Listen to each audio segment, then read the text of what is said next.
Oh my God, guys. I'm actually ill. I'm actually ill. Like, no, I'm not even talking about what I've just seen. Yeah, that made me sick. But I'm genuinely ill, bro. I went to the Emirates and got my chest beat off by the wind, lost, decided, yo, I'm gonna watch this game in the comfort of my home.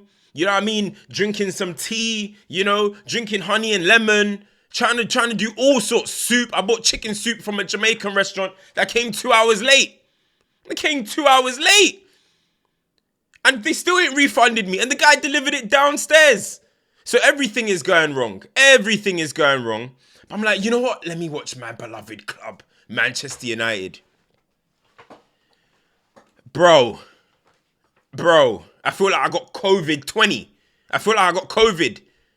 Yo, I ain't been this hot since COVID 19, bro. What is wrong with this football club? Like, yo, what is wrong with this team, people? Manchester United 2, Nottingham Forest 3. Blow it up. Blow it up. End it. End it. These players, you're never going to be successful with them. Never. Never, ever, ever. Before I get into this, man, guys, make sure you like, share, subscribe, turn your notifications on so you can stay updated with this content, man. So you can stay up to date. Honestly, this football club, man. You know what? It's not even a football club. Because you see, for me, right? I'm in a position where I'm happy. Like, I know Manchester United must suffer. Manchester United must suffer. Right? And the reason we must suffer is because of years and years of negligence. Years and years of, what's the word? I feel like saying gross misconduct. Building and assembling this side. Giving Ten Hag the keys to the signings. We must suffer. Because with these players, Manchester United are going nowhere. We're going nowhere. And weirdly, Manchester United fans have this affiliation and this love. And that's fair enough. Listen, I'm never going to tell somebody how to love a player or whatever. But they seem to think these players are irreplaceable. These players are not irreplaceable. These players have barely done anything for the club. Barely done anything. If you think an FA Cup, if you think a Carabao Cup is enough for Manchester United, then you shouldn't be supporting the club. But the thing is, most people haven't even seen these kids online on X and all that. They haven't seen Manchester United win. They haven't seen the good days. That's the thing. This is the good days for them. But I promise you, the minute good players start walking into this football club, they will understand the levels, bro. They will understand the levels. You just look at what we saw today. Just look at what we saw today with Manchester United, man. And this is why I'm not even got much to say about Ruben Amorim. Because Ruben Amorim is going to be in a position now where he has basically mentioned it a few times. If you listen to his press conference clearly and read between the lines, he's saying he doesn't rate this squad. He's saying we must suffer. He's saying that players are going to have to adapt. He's saying that he knows the players are not to a certain level. He has said it on a few occasions. Players cannot do certain things. I'm starting to understand what players can do and what they cannot do. Sir Jim Ratcliffe just came out today and said the players, the squad is mediocre. That Manchester United are a mediocre football club. Ruben Amorim said Man United are a great team, but we're in a great club, but we're not a great team. So he knows. Looking at the statistics, 72% possession, he'll be happy with that because he's talking about keep the ball. But Forest are the ones that walked away with the win, so they're the ones that are buzzing. But you look at what is going on in this club. I've told people time and time again, Lisandro is a good player on the ball, but you cannot have a centre-half that small. I'm sorry, you can't. You can't have a centre-half that small. It's a limitation for Manchester United. It's a limitation. It's as simple as that. If you want to be the best, you look at the best of what's going on in football. You look at the Gabriels, you look at the Salibas, you look at the Van Dijk, Konates. That's the prototype, bro. That's the prototype of centre-half that you want to have, right? Onana, gave him the benefit of the doubt this season. Last season was a disaster, the worst goalkeeping display I've ever seen. This season, he's been excellent. But then he goes and drops a clanger like that, an absolute clanger. You need reliable players, and that's the one thing Manchester United do not have. Reliable players. Guys that you know week in, week out are going to give you a certain thing, a certain level of performance. Only thing that is reliable with these guys is how inconsistent they are. Well, one thing that we do know what we're going to expect in Man United is not knowing what to expect. That's the only thing.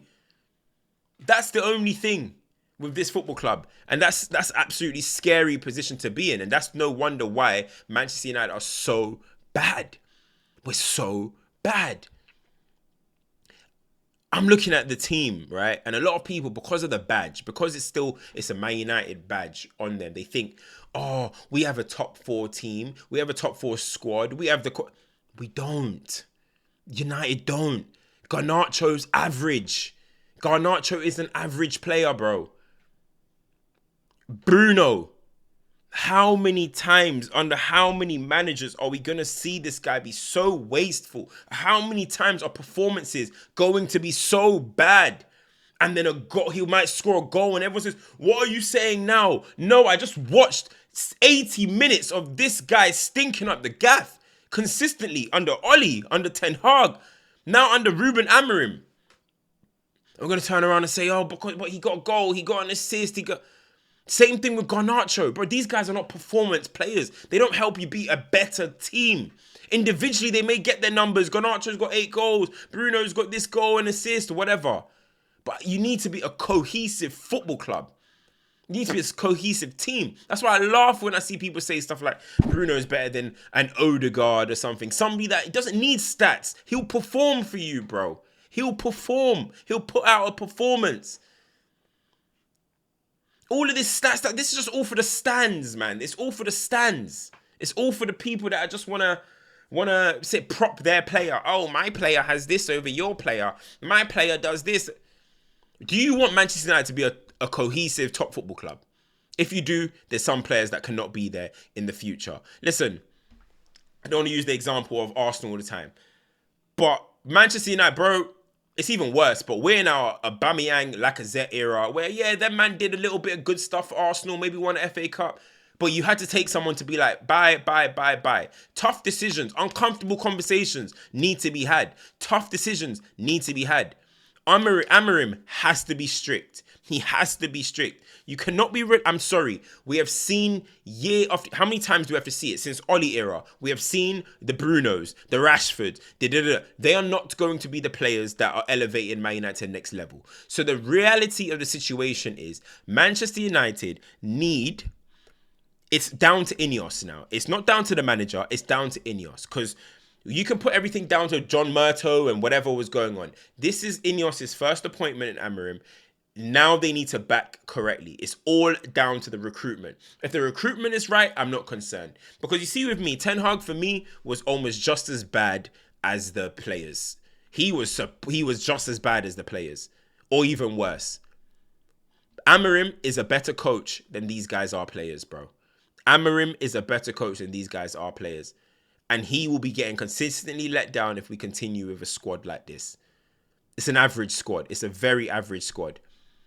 So it's down to Ineos to recruit well. If they recruit well, I'm sure Manchester United will do good things. If not, then there's no manager that can save this. I don't want anyone to say, oh, then why didn't you have this with Ten Hag? Ten Hag was part of assembling this terrible squad. He was really part of assembling this terrible squad. And listen, it may sound harsh on what I'm saying, but it's the reality. Manchester United are sitting where? After the worst season we've ever had in the history of this club, in the Premier League, now Manchester United are currently sitting 13th. So any debt, any credit you want to give these guys, it's gone. It's removed. Throw it away. Throw it away. Højlund got his goal from the thingy. It was after that, nothing. Dallo, the left wing-back role is not suiting him. So I need Amorim to address that. Because last season at right-back, he was good. This season, he's looking a little bit tired. And the left full-back thing is not working for him. I like Dallo, but he's looking crazy there. Taking stupid shots, getting in a lot of attacking positions, and the end product is not good enough. It's not good enough. Ugarte was decent actually today, but the fact that Manchester United have lost at home to Nottingham Forest, it's embarrassing. I think it's the first time in 30 years that's happened. It's embarrassing. Giving the ball away sloppily. When Man United want to do any kind of combination passes, it's like trampoline touch. Literally, it's a trampoline touch. These guys are doing...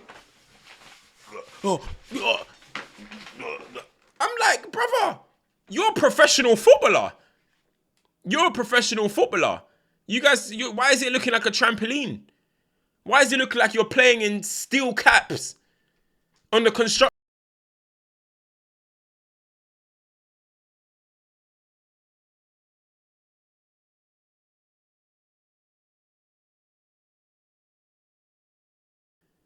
That's the type of touch I'm seeing, bro.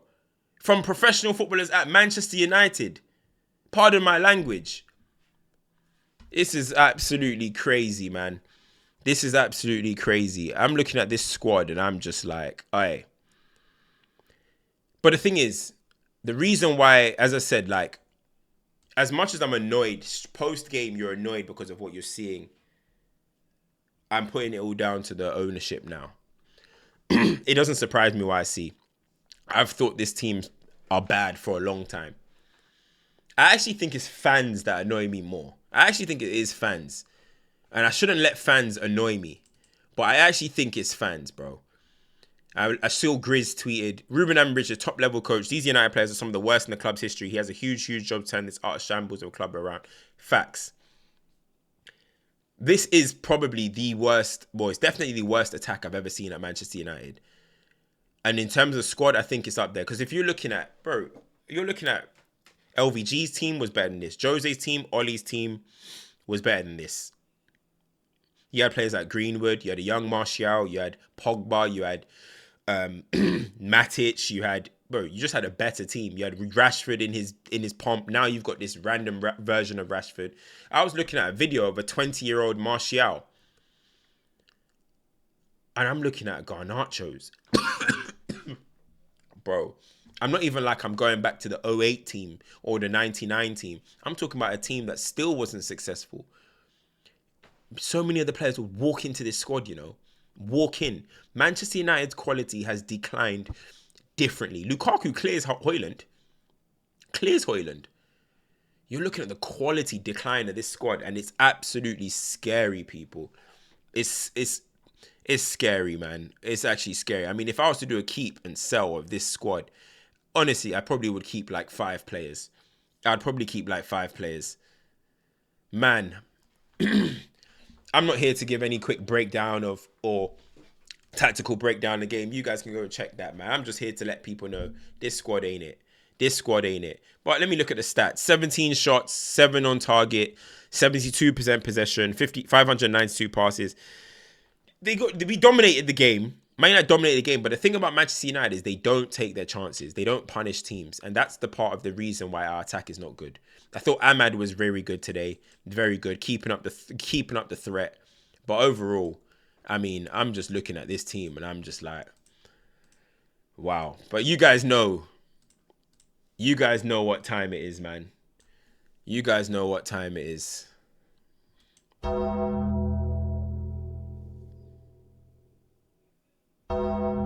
United, please. Ineos, save this football club. Recruitment needs to improve. Sales need to be done.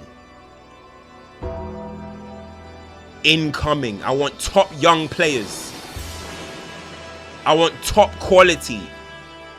This is the worst Manchester United team I've seen in years. The worst attack I've ever seen. This is a disaster. Ruben Amorim, I'm still with you though. I'm still with Ruben Amorim. He knows. Sir Jim knows. So it's all good knowing, but it's time to action it. But as he said, we're going to have to suffer. Guys, make sure you like, share, subscribe. Turn your notifications on to stay up to date with this content. I didn't even get to be able to celebrate Man City dropping points. I can't even celebrate Man City dropping points. And guess who we got next week? Man City. They're going to turn up for it. Watch. They're going to turn up for it. Rocky times, man. Scary times. Scary times. It's your boy CultureCams. I'm out. Peace.